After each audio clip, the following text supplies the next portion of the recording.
Narkoba ditinjau dari Islam. Seperti khamar, narkoba juga dapat memabukkan dan membahayakan. Meskipun istilah narkoba tidak disebutkan dalam Al-Quran, konsepnya dapat dihubungkan dengan masalah yang telah dijelaskan dalam nas melalui qiyas.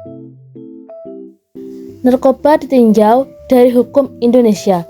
Menurut Undang-Undang Narkotika, narkotika adalah zat buatan atau dari tanaman yang menyebabkan efek halusinasi, menurunkan kesadaran dan ketagihan.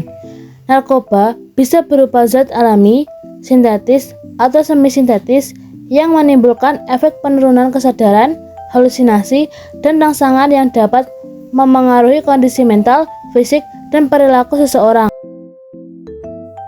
Ani bani Umar qala Rasulullah sallallahu alaihi wasallam kullu muskirin khamrun wa kullu muskirin haramun, yang artinya dari Ibnu Umar, dia berkata, Rasulullah Shallallahu Alaihi Wasallam bersabda, setiap yang memabukkan adalah haram dan setiap yang memabukkan adalah diharamkan.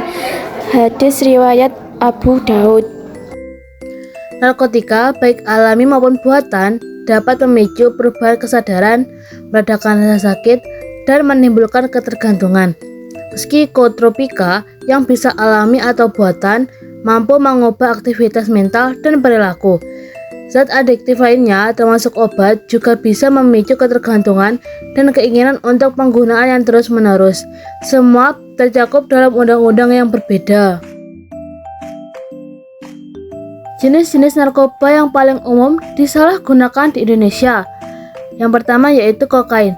Kokain atau coke termasuk dalam jenis narkoba yang sangat adiktif dan bisa memengaruhi sistem saraf pusat. Obat yang terbuat dari ekstrak daun tanaman koka ini terbentuk bubuk atau kristal putih halus dan bisa digunakan dengan cara disuntik, dihisap. Yang kedua yaitu ada ganja. Ganja mengacu pada daun, bunga, batang, dan biji dari tanaman Cannabis sativa yang dikeringkan. Jenis narkoba yang terkenal dengan sebutan cimeng ini biasanya digunakan dengan cara dihisap rokok, dicampurkan ke dalam makanan, atau diseduh sebagai teh. Bahan psikoaktif ini juga bisa menimbulkan efek ketagihan dan berbahaya bagi kesehatan secara keseluruhan. Yang ketiga ada ekstasi. Ekstasi adalah obat sintetis turunan obat amfetamin yang dapat menyebabkan efek halusinasi dan stimulasi. Namun, obat ini berisiko tinggi disalahgunakan dan ketergantungan. Meskipun dapat meningkatkan suasana hati, energi, nafsu makan, dan gairah seksual, penggunaan ekstasi dapat menyebabkan kebingungan, depresi, kecemasan, dan gangguan tidur.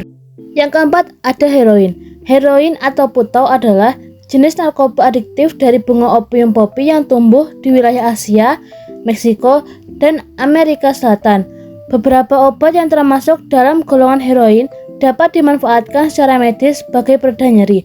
Bahkan, sifat pereda nyeri pada heroin sekitar 2-3 kali lebih kuat dari morfin. Yang kelima ada metamfetamin.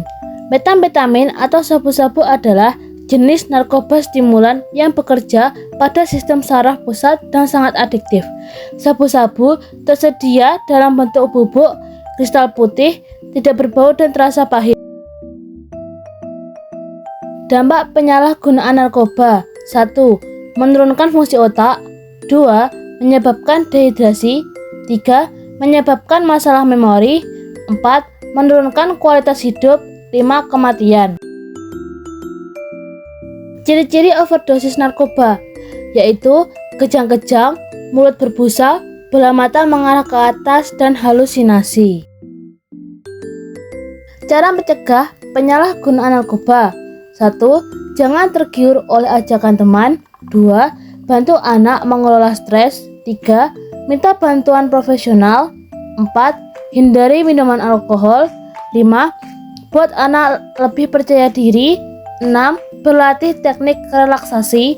7. Rutin berolahraga. 8. Edukasi bahaya narkoba. 9.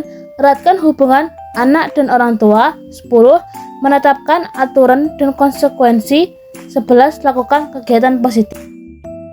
Kesimpulan pada video ini adalah berbahaya bagi tubuh.